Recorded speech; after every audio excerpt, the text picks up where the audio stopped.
ભાગવતમ સ્કંદ તૃતીય અધ્યાય ચતુર્દશ સંધ્યાકાળ દીતિનું ગર્ભાધાન શ્લોક સંખ્યા 51 શબ્દાર્થ અનુવાદ ભાવાર્થ ઇઝ ડિવાઇન ગ્રેસ શ્રી ભક્તિદાન સ્વામી પ્રભુપાદ દ્વારા પંચાશોર્ધ્વમ 51 શ્લોક નંબર મૈત્રેય ઉવાચ શ્રુત્વા ભાગવતમ પૌત્રમ અમોદતદિતિર્ભૃશમ પુત્રયોશ્ચ વધમ કૃષ્ણાત વિદિત્વાસિન મહામનઃ શબ્દાર્થ મૈત્રેય ઉવાચ મૈત્રેય મુનિ બોલ્યા શ્રુત્વા સાંભળીને ભાગવતમ મહાભગવદ ભક્ત હોવાનું પૌત્ર વિશે અમોદત હર્ષ પામી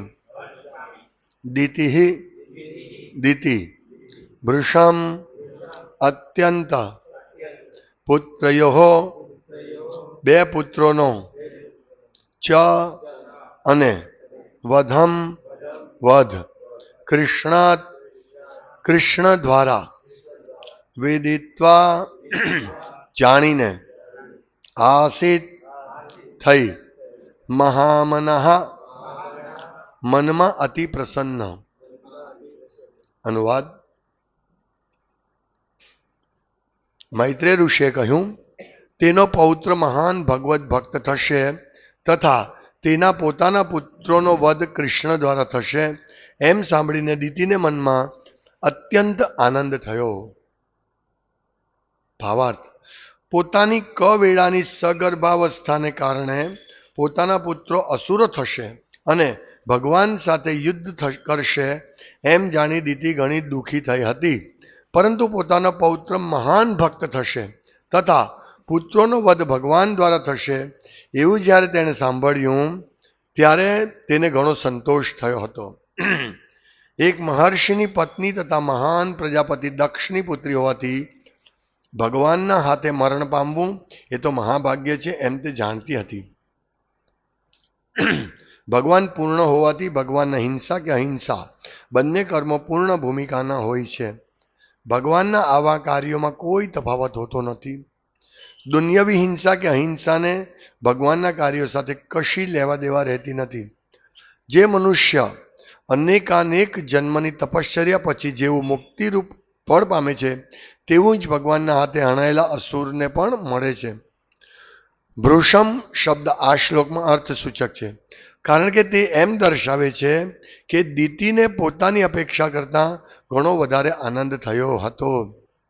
આમ શ્રીમદ ભાગવતમના તૃતીય સ્કંદના સંધ્યાકાળે દિતિનું ગર્ભાધાન નામના 14મા અધ્યાય પરના ભક્તિ વેદાંત ભાવાર્થો પૂર્ણ થાય છે.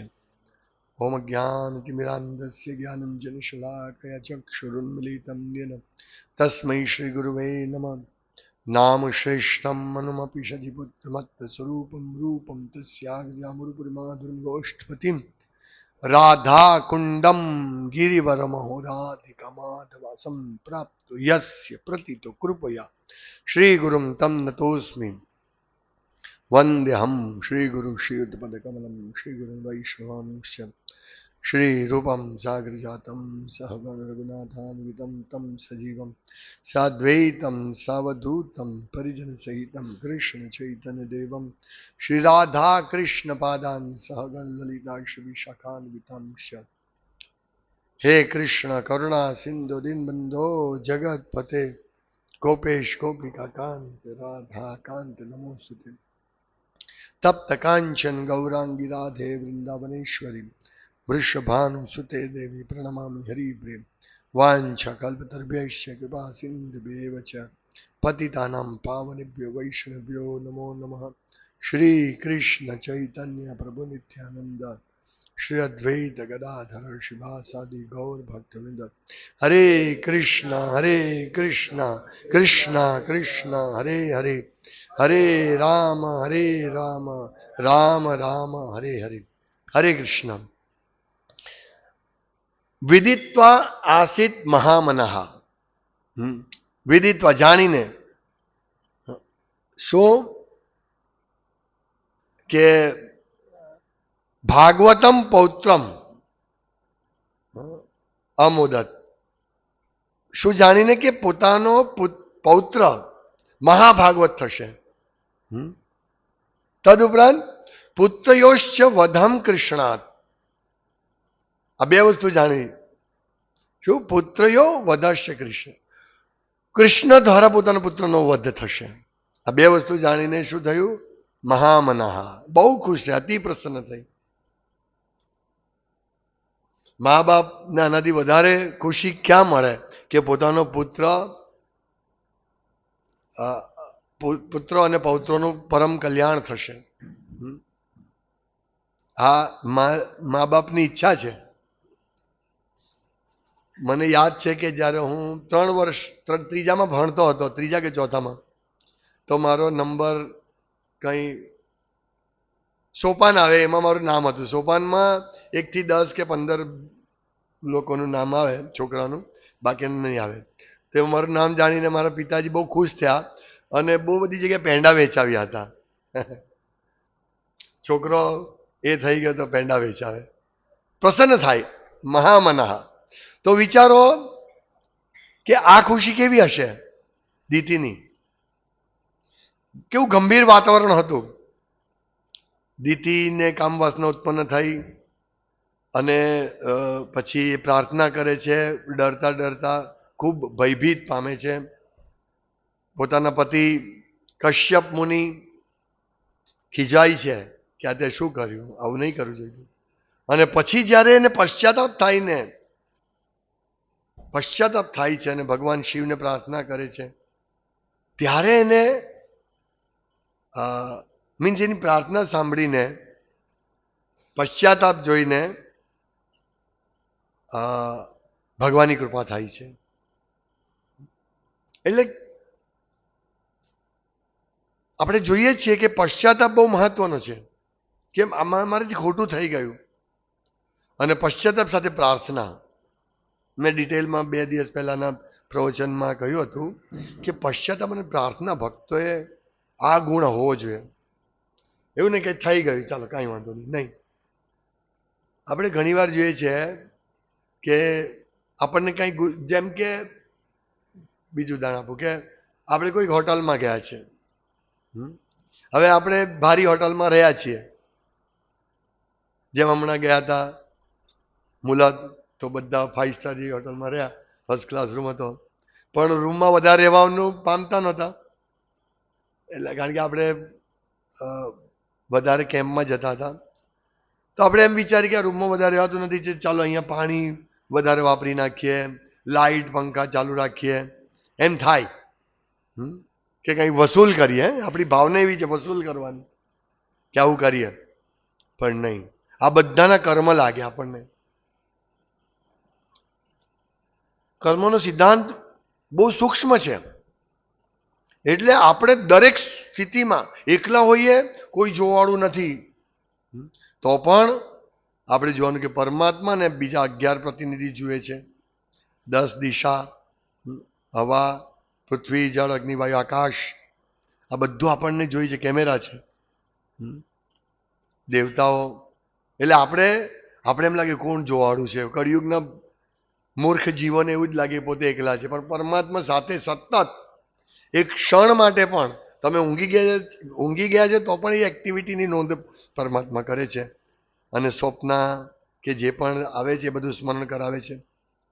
તો કહેવાનું તાત્પર્ય એવું કે આપણે ગમે ત્યાં હોઈએ, આપણો ગુણ બદલાવો નહીં જોઈએ. આપણે વૈષ્ણવ ભક્તોના ગુણ હોવા જોઈએ. આ કર્મનો સિદ્ધાંત સમજતા હોવા જોઈએ ભક્તો. એક ભક્તે 2 દિવસ પહેલા મને પ્રશ્ન પૂછ્યો કે પ્રભુ, મેં મારા પિતાજીની બહુ સેવા કરી, પણ મારા ભાઈએ સેવા નથી કરી. પણ આજે હું દુઃખી છું અને મારો ભાઈ સુખી છે, મારા ભાઈને કોઈ તકલીફ નથી આવી. મેં મારા દાદાજીની સેવા કરી હતી, પણ આજે મારા ભાઈના પુત્રો મારી સેવા નથી કરતા. તો ભગવાન તો કહે છે કે આ બદલો વળે, તમે જે કાર્ય કરો એનો બદલો વળે. તો મેં એને કહ્યું કારણ કે તું પ્રભુપાદના પુસ્તકો નથી વાંચતો ને એટલે આ દેહાત્મ બુદ્ધિમાં લાગેલો છે. મારો જવાબ હતો. કેમ દેહાત્મ બુદ્ધિ? તું હજુ એ જ દેહ શરીર કલ્પત્રાદિ શું દેહ શરીરને લગતી જ બાબતમાં તારા પિતાજી મરી ગયા, તારા દાદા મરી ગયા, હવે એ તારા દાદા કે પિતાજી થોડા છે, એ તો એક જીવ હતા, એ ગયા. તારી સાથે જેટલું પણ એનું લેણું દેણું હતું એ બધું પતી ગયું. તારા ભાઈએ તારા પિતાજીની પૂર્વજન્મમાં જે જીવ હતો તેની સેવા કરી હશે, એટલે આ વખતે એને સેવા કરવાનો મોકો નહીં મળ્યો, નહીં આપ્યો. અને તે સેવા કરી, તારી દાદાએ કે પિતાએ સેવા કરી હતી પૂર્વજન્મમાં, એટલે તે સેવા કરી. આ બધું છોડ ભાઈ. આને મને આ સમસ્યા કરી, આને આ સમસ્યા, આ દેહાત્મ બુદ્ધિ છે. આપણે તો જીવેર સ્વરૂપે કૃષ્ણની તે દાસ. આ બધામાં નહીં અટવાનું કે આને મને તકલીફ પહોંચાડી, આને આ કર્યું. છોડો એ બધી વાતો, એ બધી વાતો છોડો. અને આ કર્મનો સિદ્ધાંત છે.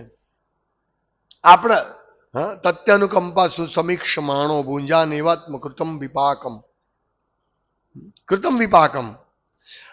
આપણા કર્મ વિપાકને કારણે આપણને સુખ મળે છે કે દુઃખ મળે છે, કર્મ વિપાકને કારણે. અને સુખ તો છે જ નહીં. લોકો એમ સમજે બહુ પૈસો છે તો સુખ હશે, તો પૈસાવાળાને તમે સુખી જુઓ છો? નહીં. સાચવવાનું કેટલું તકલીફ. પૈસાવાળા સુખી નથી હોતા, બંગલાવાળા સુખી નથી હોતા. હું તો કહું એક નાનું ઘર હોય ને તે સુખી હોય. સાફ સફાઈ એક જ રૂમ કરવાનું, તો બંગલામાં 7 રૂમ, કામવાળી નહીં આવી તો ઓહો જાણે શું કહેવાય મંગળાથી ચૂકી ગયા એવું દુઃખ થાય. દુઃખ ચિંતા થાય, હવે શું થશે, હવે શું થશે, હવે શું થશે. 7 રૂમ સાફ કરવાના, 4 રૂમ સાફ કરવાના, 3 રૂમ સાફ કરવાના જ, વાસણ સાફ કરવાના જ. ફાઇટિંગ થાય. એટલે કોઈ સુખી નથી એમ. ઘર મોટું હોય તો સુખી નથી, પૈસો હોય તો સુખી નથી, રૂપ હોય તો સુખી નથી. શ્રી ઐશ્વર્ય સુત શું કે શ્રી રૂપ રૂપ ઐશ્વર્ય વિદ્યા. બહુ ભણેલા હોય તો શું કામની વિદ્યા? વિદ્યા દદાતી વિનયમ. વિનય તો આવતો નથી. કોઈ વિદ્યા લઈને કોણ અવિદ્યા લે છે બધા. વિનય નથી આવતો. હું બહુ ભણેલો છું, હું ડોક્ટર છું, એન્જિનિયર છું, આ વિદ્યા છે, અવિદ્યા છે. એના કરતા ડોક્ટર કરતા આપણે એક દાદી સારા. દાદી કે શું થાય છે, ગળું દુખે છે, ઓકે પાણીમાં ગરમ પાણી કરી લે, એમાં સિંધવ ને હળદર નાખીને કોકડા કરી લે, સારું થઈ જશે. કદી જતા નતા અમે ડોક્ટર પાસે, ને સારું થઈ જતું હતું. ગળા કોકડા કરી દે. હવે તો એન્ટીબાયોટિક જ એવી આપે છે ને કે તમારે એન્ટીબાયોટિક વગર સારું જ નહીં થાય. એટલે કહેવાનું તાત્પર્ય વિદ્યા મીન્સ અવિદ્યા. મોટા ડોક્ટર, એન્જિનિયર, બહુ ધન, બેંક બેલેન્સ, ઘર, કાંઈ સુખી નથી કરી શકવાના. પણ આપણે એ સુખની ઝાંઝવાના જળ, રણમાં કોઈ પાણી નથી હોતું પણ આપણે તરસ લાગી છે, પાણી પાણી પાણી કરીએ. ઓ ત્યાં પાણી છે, ત્યાં જઈએ તો પાણી જ નથી. આ જ જગતનું સુખ આવું છે. આમાં એક જ વ્યક્તિ, 2 જ વ્યક્તિ સુખી થઈ શકે. એક તો મહામૂર્ખ હોય તે સુખી થાય, અને બીજો શુદ્ધ ભક્ત. 2 જ વ્યક્તિ સુખી થાય. તો આપણે સુખી થવું હોય તો મહામૂર્ખ બનવું પડે. એ રસ્તો કોણ પકડે? એટલે શું બનવું? શુદ્ધ ભક્ત બનવું પડે. તો શુદ્ધ ભક્ત કઈ રસ્તામાં થોડું છે. લૌલ્યમ ચ, લોલુપતા જોઈએ. પ્રહલાદ મહારાજ તેનો પૌત્ર મહાન ભગવત ભક્ત થશે, આનાથી વધારે ખુશી માતાની કઈ હોઈ શકે? આપણે બધા ભક્તો પણ ઈચ્છીએ છીએ કે આપણા પુત્રો ભક્ત બને. પણ અઘરું છે પુત્રોને ભક્ત બનાવે. કારણ કે અત્યારે પુત્રોને ભણાવવા પડે, મોબાઈલ આપવો પડે. ભણવા જાય એટલે શું ભણવું? અવિદ્યા. શરીર અવિદ્યા જાલ. એક તો આ વિદ્યાનું ભરેલું છે, અને પાછી મનમાં પણ આપણે અવિદ્યા નાખીએ. ભણાવવું પડે. પણ છોકરાને જો આપણે ભગવત ભગ બનાવીએ, બ્રહ્મચારી ટ્રેનિંગ માટે મોકલીએ, તો ખરેખર એટલીસ્ટ એટલો સમય એ બ્રહ્મચર્યનું મીન્સ જીવન વિશેની માહિતી મેળવી લે, શું કરવું જોઈએ, શું નહીં કરવું જોઈએ, ભગવત ભક્તિ શીખી લે, પછી ભલે મેરેજ કરે, આગળ વધે. પણ આપણે પહેલા જ્યારે બ્રહ્મચારી ગુરુકુલે વસંતો દાંત, એ ગુરુકુળમાં જઈને વેદોનું જ્ઞાન અને વ્યવહારિક જ્ઞાન બેઉ જ્ઞાન મેળવે છે. એવું નથી એકલું વેદોનું જ્ઞાન મેળવે છે. તમે જુઓ, કૃષ્ણ અને સુદામાને એમના ગુરુ ત્યાં મોકલે છે જંગલમાં લાકડા કાપવા. આ શું છે? વ્યવહારિક જ્ઞાન. હે પછી ભિક્ષા માગવા મોકલે છે અને કે ગુરુને આપી દેવાનું, જે લાવે તે ગુરુને આપી દેવાનું. અને ગુરુ પછી જો જમવા નહીં બોલ્યા તો પછી ઉપવાસ કરવો પડે. કેટલી કડક શિક્ષા. અહીંયા તો ગુરુ એક લાફો માર્યો તો કલાક બીજે દિવસ પેપરમાં આવી જાય. અને વાલીને બોલાય એટલે વાલી આવીને ચાકુ ઘુસાડી દે શિક્ષકને. હે ને, એવી જ થાય જ ને બધું. એટલે શિક્ષક બિચારો, હા ભાઈ તારે જે કરવું હોય તે કર, મારે શું. હે સોટી વાગે ચમ ચમ, વિદ્યા આવે ધમ ધમ. અત્યારે કોઈને પડી નથી. પોતાનો પુત્ર બસ ભણવો જોઈએ, marks marks marks marks marks. અરે ભાઈ, 100 માંથી 100 માર્ક્સ પણ આવશે ને, 100% પણ આવશે ને, પણ કૂતરાની જેમ ઘરે ઘરે ફરવું પડશે, ભાઈ નોકરી આપો, નોકરી આપો, નોકરી આપો, નોકરી આપો. બસ જરા જોજો ની મારા દીકરાની નોકરી. બહુ મોટો હે, ડોક્ટર છે, એન્જિનિયર છે, ફર્સ્ટ ક્લાસ ડિસ્ટિંક્શન છે. તો આ બધું આપણે જેને સુખ માનીએ છીએ, વાસ્તવમાં સુખ નથી.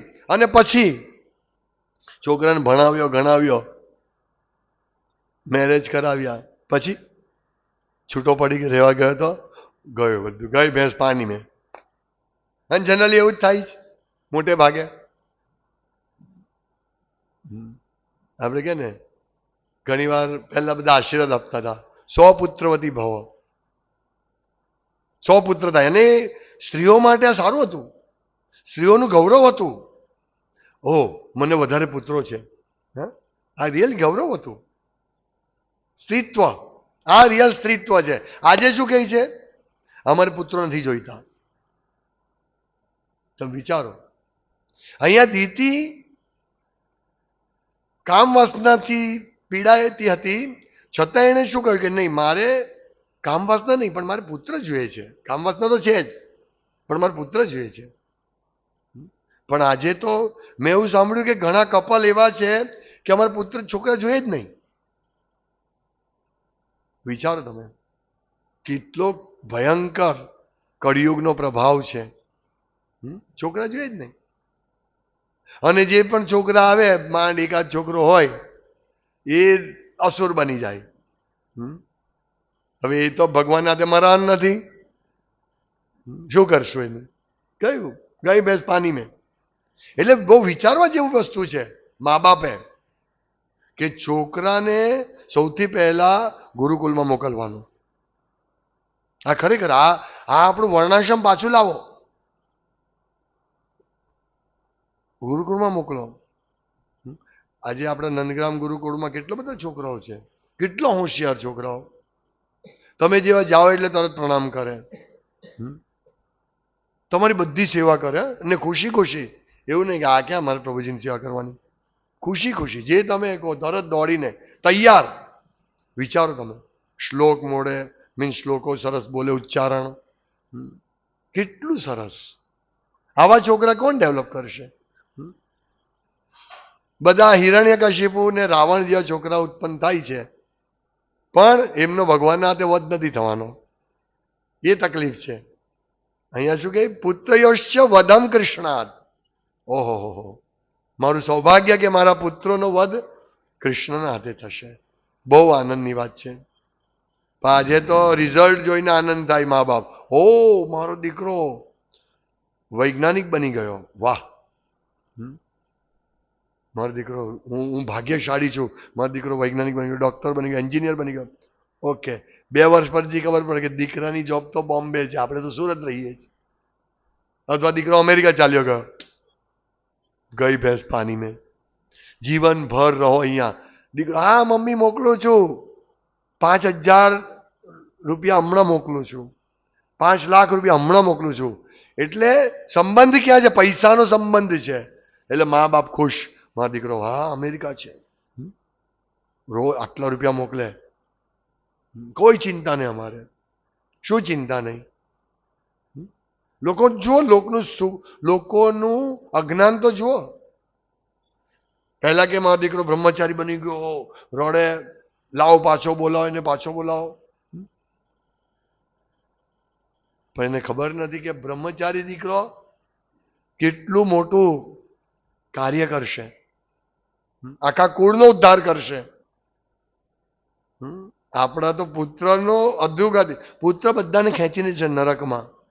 ખરાબ પુત્ર હોય તો નરકમાં ખેંચીને છે. ચાણક્ય પંડિત કહે છે કે જે વનમાં એક સુંદર સુગંધી પુષ્પવાળું વૃક્ષ હોય તો આખા વનને સુશોભિત કરે, સુગંધિત કરે.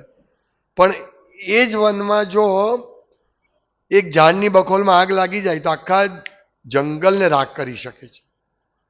એવી જ રીતે એક સુપુત્ર હશે તો આખા કુળનો ઉદ્ધાર કરશે, અને જો કુપુત્ર હશે હા તો આખા કુળનો નાશ કરશે. એ વાત હકીકત છે. આપણે જોઈએ છે હા, ભાગવતમ પૌત્રમ અમોદત. પોતાનો પૌત્ર પ્રહલાદ મહારાજ મહાભાગવત થશે તો એમણે કુળનો ઉદ્ધાર કરી દીધો. ભગવાને કહ્યું કે તારે કોઈ વરદાન માંગવાની જરૂર નથી, તારે માંગવાની જરૂર નથી કે મારા પિતાનો ઉદ્ધાર કરશો. મારા હાથે એનો વધ થયો, એનો ઉદ્ધાર થઈ ગયો છે. અને એનો જ નહીં, તારી 24 પેઢી કે 21 પેઢીનો ઉદ્ધાર થઈ જશે. વિચારો, પૂર્વની પછીની પેઢીઓનો ઉદ્ધાર થાય. પછીથી તો ભગવત ધામ ગયા એટલે પૂર્વની પેઢીનો ઉદ્ધાર થઈ ગયો. વિચારો, આનાથી વિશેષ વરદાન શું જોઈએ આપણને? આપણે આ 50-100 વર્ષ જીવવાના, એમાં તો કેટલી વ્યવસ્થા, નરક જવાની બધી કાર્યો કરીએ છીએ. જ્યાંથી આ ત્યાંથી પૈસો લો, ગમે તે ફાવે તે મન ફાવે તે કરો. નહીં, ભગવત ભક્તોએ આ ભાગવતમમાંથી શિક્ષા લેવી જોઈએ કે આપણા પુત્ર પૌત્ર આપણી પેઢીઓ, ચલો ઉપરના જે ગયા તે આપણે ભક્તિ કરીશું તો એ લોકોનું કલ્યાણ થશે. પણ આપણા પુત્ર પૌત્ર જો સારા હશે તો આપણા સહિત એમની પેઢીનું પણ કલ્યાણ થશે. એટલે આપણે આપણા પુત્ર પૌત્રોને ભગવત ભક્ત બનાવવાનો પૂરેપૂરો પ્રયાસ કરવો જોઈએ, અથાગ પ્રયાસ કરવો જોઈએ.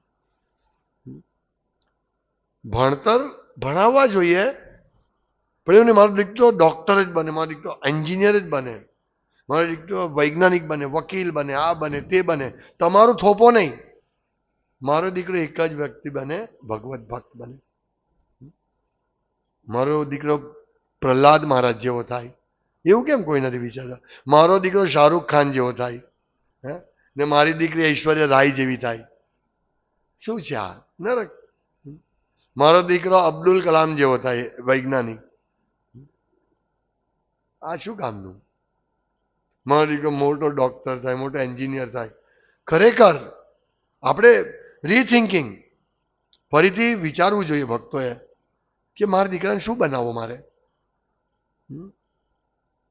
ભગવાનનો ભક્ત બનાવો. બ્રહ્મચારીની ટ્રેનિંગ આપો 25 વર્ષ સુધી, તો જરૂર નથી કે બ્રહ્મચારી બને, પછી ભલે ગૃહસ્થ બને, પણ કમસે કમ ટ્રેનિંગ તો આપો. આપણે શું કરીએ છીએ? 25 વર્ષ એને ભણાવીએ, ગણાવીએ, બહુ પૈસો ખર્ચીએ. હા, ઘણી વાર આપણે જોઈએ છીએ કે પેપરમાં રિક્ષાવાળાનો પુત્ર 12માં ટોપર બન્યો, આખા ગુજરાતમાં ફર્સ્ટ આવ્યો. પછી એને ઇન્ટરવ્યુ લઈ, મેં તો બહુ મહેનત કરી, દિવસ રાત રિક્ષા ચલાવી પુત્રને ટોપર બનાવ્યો, એટલે ગર્વ અનુભવે. અને પછી ભણતા ભણતા ભણતા ભણતા બાપ ત્યાં રિક્ષા ચલાવે અને પુત્ર વિમાનમાં ઉડે. તો દીકરો બાપ એની રિક્ષા ચલાવે અને છેલ્લે બધા જ પિતા પુત્ર બધા જ જાય અધોગતિ, અધોગચ્છન્તિ તામસા. એટલે આપણે વિચારવું જોઈએ કે આપણે શું કરવું જોઈએ. મને યાદ છે કે મથુરા પ્રભુ 5મામાં હતો ત્યારે મેં કહ્યું કે ગુરુકુલ, મેં કહ્યું તને ગુરુકુલમાં જ મૂકો, પણ ત્યારે ગુરુકુલ નહોતું. અને 5-7 વર્ષનો 7મામાં પછી ગુરુકુલ બન્યો અવંતી આશ્રમ. પણ મેં એને કહ્યું કે હું તું ભણે શું ભણે મને કોઈ ચિંતા પરવા નથી, તું નંબર 1 લાવે. મને કે મને થોડું ભણાવ. મેં કહ્યું હું કંઈ ભણાવવાનું નથી, આ શું ભણવાનું, તું ભક્ત બન. મારો એક જ ઉદ્દેશ છે, ભક્ત બન. ડોક્ટર એન્જિનિયર મારો ઉદ્દેશ જ નથી. ભલે હું એન્જિનિયર છું, મારો ઉદ્દેશ નથી કે મારો પુત્ર ડોક્ટર એન્જિનિયર બને, જરાય વિચાર નહીં. 10મામાં તો એના સારા માર્ક્સ આવતા હતા, છેલ્લા દિવસે વાંચીને જાય અને સારા માર્ક્સ આવતા હતા. 11માં સારા માર્ક્સ આવતા હતા. પણ તારે જે કરવું ભક્ત બનજે તું. એટલે જેવો એને કોલેજ પાસ કર્યું તરત જ મોકલી દો એને, જા, કમસે કમ તું જા, જે તારે શીખવું હોય તે શીખ, બ્રહ્મચારી બન કે જે બનવું હોય તે ભગવાનની ઈચ્છા. આપણું પાલન પોષણ ભગવાન કરે છે. તો આપણે આપણા પુત્રને ભક્ત બનાવવાનો પૂરો પ્રયાસ કરવો જોઈએ કે જેથી એ ભગવાનને પ્રાપ્ત કરશે અને એને કારણે આપણે બધા ભગવાનને પ્રાપ્ત કરીશું. એટલે ધન વિત્ત એની પાછળ બહુ દોડો નહીં. જે બે ભાગ્યશાળી છે કે જેના પુત્રો પૌત્રો ભક્ત છે. આપણે ગણીએ છીએ, પણ આ કળિયુગના પ્રભાવને કારણે બાપ ભક્ત હોય દીકરો ભક્ત નહીં હોય, દીકરો ભક્ત હોય તો બાપ ભક્ત નહીં હોય. બહુ રેર મળે કે બાપ દીકરો અને પૌત્ર બધા ભક્ત હોય, બહુ રેર હોય. કળિયુગનો પ્રભાવ એવો છે ને, તમે ઈચ્છો તો પણ નહીં હોય. આપણે ઈચ્છા કરીએ કે ભાઈ છોકરાને મોબાઈલ નહીં આપે, પણ સ્કૂલમાંથી જ કહે કે નહીં મોબાઈલ આપવાનો કે જેથી અમે ઓનલાઈન ભણાવી શકીએ. કેટલું જબરજસ્ત કળિયુગનો પ્રભાવ છે. કોણ બેસીને વિચારતું નથી, પણ ભક્તોએ વિચારવું છે. ભક્તોએ ખરેખર વિચારવું છે કે ખરેખર હું મારા દીકરાને ભણાવીશ પછી એ ડોક્ટર એન્જિનિયર બનશે તો શું સુખી થશે? નહીં થશે. ગેરંટી લખીને આપું. તમે મને બોન્ડ આપો, હું તમને એની પર લખી આપું કે તમારો છોકરો વધુ ભણીને ડોક્ટર એન્જિનિયર બનીને સુખી નહીં થશે, પણ એ ભક્ત બનીને સુખી થશે, એનું બોન્ડ આપું. હું શું, ભગવદ્ ગીતામાં બોન્ડ જ છે. ભગવદ્ ગીતામાં કહે છે તુષ્યંતી ચ રમંતી ચ, સંતુષ્ટ પામે છે અને આનંદ પ્રાપ્ત કરે છે. કોણ? જે બોધયંત પરસ્પર, જે એકબીજાને કૃષ્ણ ભક્તિનો બોધ આપે છે. 10મા અધ્યાયનો શ્લોક છે ને, જે કી શ્લોક, ચતુશ્લોકી ભગવદ્ ગીતા. નહીં, મત ચિત્તા મદ ભક્તા બોધયંત પરસ્પરમ. પછી શું છે? પરસ્પર તુષ્યંતી ચ રમંતી ચ.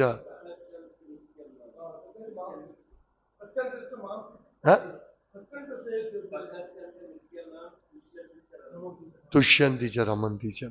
તુષ્ટિ અને આનંદ ક્યારે મળે? પુષ્ટિ, તુષ્ટિ. તુષ્ટિ મીન્સ સંતુષ્ટિ. તુષ્યંતી તો ક્યારે મળશે? ભક્તિ કરવાથી. એટલે આપણું માઇન્ડસેટ બદલો ને લોકોને પણ સમજાવો કે ભાઈ ભક્તિ કરો, છોકરાઓને પુત્રો પૌત્રો બને ભક્તિ કરાવો. અને આપણે મેઇન કુવામાં હોય તો હવાડામાં આવશે ને, એટલે આપણે ભક્ત બનો. પહેલા સેવા ભક્ત બનો. મોર્નિંગ પ્રોગ્રામ ગઈકાલે ફરીથી દામોદર પ્રભુને એક શોર્ટ જે છે એમાં સાંભળ્યું, બહુ સરસ. 2 શોર્ટ છે એમના. દામોદર પ્રભુ કહે છે કે પહેલા મંગળા આરતીમાં જેમ તેમ આપણે જઈએ, પછી માયાના પ્રભાવથી આપણે કોઈ પણ કારણ રજૂ કરીએ કે આ કારણથી હું મંગળામાં નથી આવી શકતો. પછી ધીમે ધીમે આદત બની જાય કારણ રજૂ કરવાનું, અને પછી કોઈ કારણ નહીં તો પણ મંગળા આરતી બંધ થઈ જાય. આપણે જોઈએ છે. 1, 2, 3 ને 3, 6 ને 2, 8 ને 10, 13 ભક્તો હતા આજે. 13-14 ભક્તો. શું કારણ? રાત્રે મોડું થયું, આ થયું, તે થયું. આ કારણ રજૂ કરીએ આપણે. હા, નહીં, સાચી વાત છે. તબિયત સારી નથી, હા સાચી વાત છે. પછી કોઈ પણ કારણે એને મંગળાથી બંધ. ભાઈ તમે પહેલા ભક્ત બનો. અને માયા, પછી ધીમે ધીમે માયા શું કરશે? બધું બંધ કરાવશે. મંગળા આરતી બંધ કરાવશે. કેમ બહુ મોડું થઈ ગયું? રાત્રે અમુક ઇમ્પોર્ટન્ટ વિડીયો જોવાના હતા એટલે મોડું થઈ ગયું. સુતા સુતા મોડું થઈ ગયું. કાલે હું ડૉક્ટર ત્યાં ગયો હતો તો એક જણે ફરિયાદ કરી ડૉક્ટરને કહે એમ કે રાત્રે ઊંઘ નથી આવતી. તે કહે તે મોબાઈલ, હા મોબાઈલ જો તો મોબાઈલની જે બ્લુ લાઇટ છે, લેપટોપની બ્લુ લાઇટ છે, એને કારણે તમને ઊંઘ નહીં આવે. એટલે જો એણે કીધું કે જો મારું લેપટોપ છે, મેં લાઇટ કેમ ચાલુ રાખી? બ્લુ લાઇટ નહીં લાગે એટલા માટે. એટલે રાત્રે આપણે મોડે સુધી મોબાઈલ જોઈએ 10 વાગ્યા સુધી, તો 11 વાગે ઊંઘ આવશે. 10 વાગે બંધ કરતો 11 વાગે ઊંઘ આવશે. અને 10 વાગે જોવાનું શરૂ કરે તો 4 વાગે મંગળાનો સમય બી ખબર નહીં પડે કે હો 4 વાગી ગયા. એટલું બધું આકર્ષણ છે. એટલે ભાઈ ઊંઘ નથી આવતી કારણ કે તમે મોબાઈલ આ બધું નકામી વસ્તુ કરો છો. અને એ બાનું આપણે રજૂ કરી કે રાત્રે બહુ મોડું થાય પ્રભુ, બહુ મોડું. શું કામ? જોબ પરથી તો તમે આવી જાઓ 7 વાગે, કેમ 12 વાગે સુતા? 7 ને 5 કલાક. અરે હિસાબ તો કરો ભાઈ, 5 કલાક શેમાં જાય છે? 5 કલાક એટલે શું? અમેરિકામાં, કેનેડામાં 1 કલાકના કેટલા $100-200 મળે, 8,000 મળે. 8 પંચા 40,000 તમે ગુમાવો છો. આ એક સામાન્ય કેલ્ક્યુલેશન. 5 કલાક ક્યાં ગયા? હા એ વાત સાચી, 40,000 રૂપિયા. કેનેડામાં તો કરો, ગુમાવો ના, નહીં ગુમાવીએ આપણે. અહીંયા કેમ ગુમાવીએ? અને આ તો 40,000 નહીં, 40 કરોડ મળશે. તમે આપો પૈસા મને, ભગવત ધામ લઈ જવાશે? નહીં જવાશે. તો પૈસાથી નહીં લઈ જવાશે ભગવત ધામ. ભગવત ધામ જવાશે ભક્તિથી, લોલુપતા, ભગવાનની ભક્તિથી ભગવત ધામ જવાશે. તો એ તમે ક્ષણ વેડવી રહ્યા છો 5 કલાક. પછી તમે ફરિયાદ કરો નહીં અવાય, નહીં અવાય, નહીં અવાય. શું ફરિયાદ કરો છો? ભાગવતમ ક્લાસ, જપ, સારા જપ કેવી રીતે થશે? પ્રભુજીએ કહ્યું હતું ને, સચ્ચિદાનંદ પ્રભુએ, કે આસન યોગ્ય હોવું જોઈએ. આસન એટલે શું? ખાલી બેસીએ તે નહીં, બધું આખું વાતાવરણ, બારી, આપણે કંઈક જોઈએ તે બધું યોગ્ય હોવું જોઈએ. આપણે નીચે, મેં જોયું ઘણા ભક્તો, સિનિયર ભક્તો પણ નીચે જાયને વાત. આ શું છે? અમુક ભક્તો માળા ચાલુ કરીને વાત ચાલે, એને જોઈએ જ વાત કરવાની, મોબાઈલની જોઈએ જ એને, તો જ માળા થાય.